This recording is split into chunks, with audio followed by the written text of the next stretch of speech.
Alright, so this is day 2, and I'm taking the plunge. I'm going all in on YouTube. I realized that day 1 wasn't that great. Actually, it probably sucked, but that's okay. That's the way they go. And so I'm going to be back out here doing it again every day until I get this thing right. I'm taking the plunge. This is an adventure. I'm going on an unfiltered journey, and I'm going to be vulnerable and tell you about all the things that are happening every day on my way to trying to grow my YouTube channel. Now, this channel is for me to tell you my story as it happens along the way. I am going to create another channel, start off with one channel, and I haven't picked which one I'm going to do yet. And ultimately, there's 2 channels that I would like to do. So this tells my story. This is unfiltered. It's raw. It's messy. It is what it is. The other channels, I'm going to work really hard to produce just great quality, well-produced content. But I'm not going to do those until I use this to learn how to start producing better content on this channel, because I want it to be right. Now, what I will do is I'll talk about those 2 subjects, and actually two and a half subjects, okay? Because one of them is life transformation recovery through faith, and it deals with my story specifically of dealing with gender issues. The other one is my experience doing estate sales and, quite frankly, buying at Goodwill, garage sales, and so on, because I have fun doing that. I don't know that I would ever quit doing garage sales because it's fun, it's relaxing to go out and do it, and so I might as well document that and make that a channel. So today, I had to go, oh man, you know what, and I'm messing up. I didn't even put my mic on, so you're probably not getting me really good, and I just got this set up, so screw up number 1 number 1. Screw up lots of screw up. Screw up number 1 of that second, I think. Anyways, so what I was going to say is I have an estate that I'm doing. It's about 2 hours south of where I'm located. So I had to get up really early. I go down and get to work on it. But I left about 8 o'clock, and I hit one of the towns that has a Goodwill in it at about 10 o'clock. And this town has got some interesting people that live in there. And so there's interesting stuff. There was a mid-century modern couch sitting in actually the Restore store that had sold. And I would have liked to have bought that, but that's okay. I missed that. But at the Restore store, they had this guitar, and I'm not going to show it to you right now. I'll probably put it on later. But this guitar, I looked inside of it, and it was kind of rough.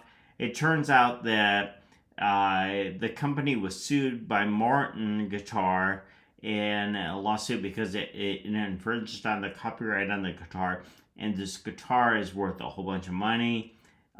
This one had some damage on it, but it plays nice, and I got it at Restore, and so I got a super deal on it, and I'm going to flip it on Facebook Marketplace or eBay, probably Marketplace, as I took it into Guitar Center, and they said that because of the damage that they wouldn't buy it, but they also told me approximately what it was worth, and I'll probably make between 5 to 10 times what I paid for the guitar in the current state that it is. If it would have been in better shape, it would bring upwards of $1,500. But that's okay. I got a great deal on. That was at Restore. I went to Goodwill, walked in, and saw a tall Murano glass vase, and I bought that, and then I got a bean pot. So I was able to buy some pretty good buys today in about a matter of 35 minutes just by stopping on the way down to this house that I'm doing the estate clean out on right now. And as I was looking through the house, there's lots of Native American stuff in there, and so this is going to be a good sell.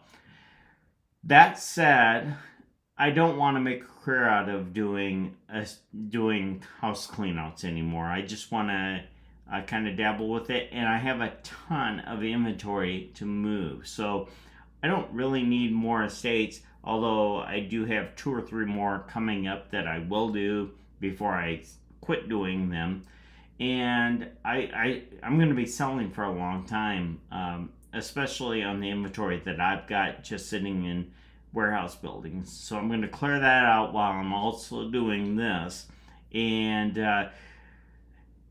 unfortunately, because of the distance of the place that I'm going to do the cleanout, it makes it really tough for me to work on doing YouTube stuff. So I'll be doing YouTube stuff tomorrow and on Friday, and then I'll be going down on Saturday to work on the house, and I have another person coming with me. So hopefully we'll get it pretty close to being done, and then I'll be able to get out of there. Then it's just selling. I can spend a lot more time back on YouTube and spend part-time working on doing the selling of estate stuff. So that's what's happening. And another great thing is it is youth night at church, and my daughter and my nephew's girls are going to youth group. They decided they wanted to go and do it, and they've really gotten into it. And the twins, my nephew's twins, they are getting exposed to church and they really like it. Now they're asking to go on Sunday, so they're going to Sunday service as well, and they requested to do that. I had to make some changes on that because I like to go and do a discipleship group that actually is before church, but I let that go. So I'm not doing that because I want to take the girls and get them to church, especially since they're requesting it, and that's really good for them. So, okay, what else? Let me see here.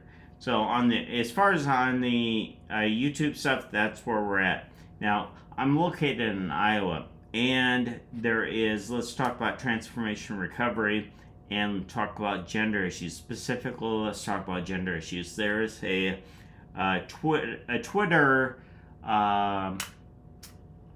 link or a post that's going around with a young child, I believe to be right in the 5 to 7 year old range with long hair.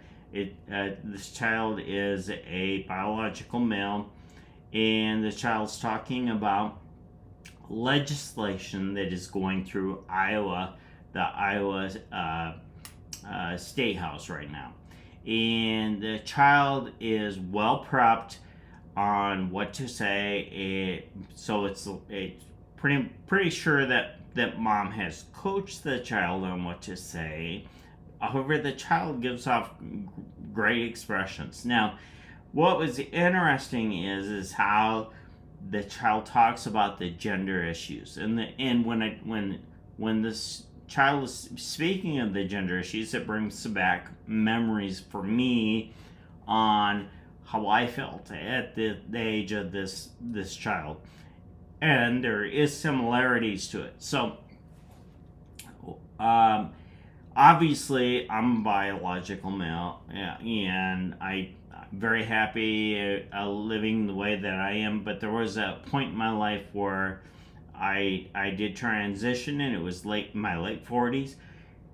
It lasted for about 1.5 years that I transitioned, but I dealt with gender identity issues all my life. Now, it started very young, and there wasn't anything that anybody did specifically around me. I was around a very traditional conservative family. That's what I grew up in. My parents didn't know, nobody knew. I didn't tell anybody, but it just drove me nuts every day of my life.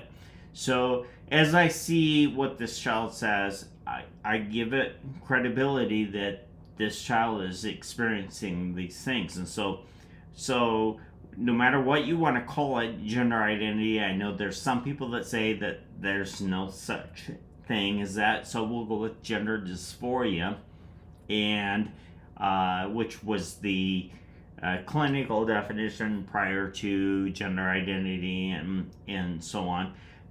This child is obviously dealing with gender dysphoria. Now, whether it's caused by environment or there's some trigger, or it's a self-esteem, self-confidence thing, whatever, there is an issue with this child. It's not just something that's made up. The child's too young to sit there and just create this thing out of their head, or just to let. I think the child's too young to say it's society influenced. What I think's happening is that the parent sees it. The parent's probably very concerned and wants for the safety and the best thing for their child, but at the same time, just because a parent wants the best thing for their child doesn't mean they do the right thing. And before you jump on the bandwagon and say the school system or the government knows best, they don't know either. In reality, unless you've dealt with it, unless you personally experienced it, I really don't think you have a real good understanding of what it's about. As a matter of fact, I've only heard one person that has given a really well-defined description of the gender issues, and that person has not dealt with it, but that person has had a considerable amount of people around them that has dealt with it and is not trying to make it an agenda one way or another. So I would say we have to give credibility to the child that, there is something that they're experiencing, and we also have to take a look at what are the influences around. The good thing is that the child is expressing this, so we know the parents are willing to accept that, and actually they embrace it, and they're actually pushing in the direction rather than working with the child and saying, okay, what else is going on in your life here? And it's quite possible that this child is going to end up and be encouraged to follow through with the transition, and then down the road it might not be what they think it is. Now, it could be a long way down the road, it depends, and the child could end up going to a place where there's no return on it because they do modifications and so on. That would not be a good thing. I certainly hope that doesn't happen. Let the child make the decisions when they become an adult. And I have to say, even for myself, think about it. I dealt with it from 5 years old until late into my 40s when I finally walked into a clinic that had a nurse practitioner in there, and they issued hormones for me in 15 minutes without any physical or without any psychological evaluation. And I walked out, had the prescription filled, went on hormones for a year and a half, and then I had a moment where I'm like, oh my God, I can't do this anymore, and it stopped. Okay, so now I know that's quick, and you need to watch my other video to be on that, but please think about this here. Number one is, don't dismiss anybody that's dealing with gender issues. Don't dismiss them, because quite frankly, there are a significant amount of people that are legitimately dealing with gender issues. At the same time, help them look at all the things that are happening in their life. Don't drive out where don't try to tell them what they're feeling, but just help them to think about the struggles that they have. I really believe that gender dysphoria and gender symptoms like that, they are actually symptoms of other problems. And if you address those other problems, then the person that's dealing with the gender dysphoria